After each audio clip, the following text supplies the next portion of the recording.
How to download apps from Safari. Hello guys, this is Atticus and welcome back to another tutorial video.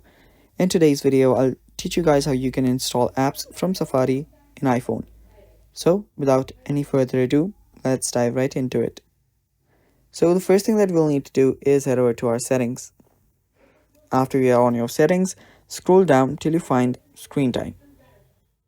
After you're on your screen time, scroll down again till you find content and privacy restrictions. Tap on it and there you should find an option called iTunes and App Store purchases.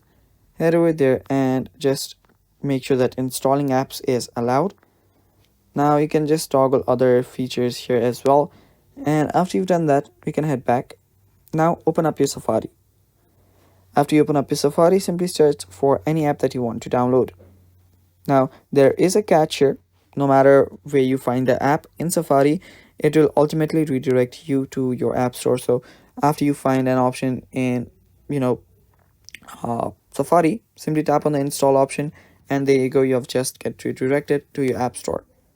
So all you can do now is tap on the download button to download it from the app store. So yeah, that is how you can download apps from Safari. So you can head over to any website, tap on the download on this app store option and then download it. So that is all for today's video. Thanks for watching. Stay tuned for more and bye bye. Take care.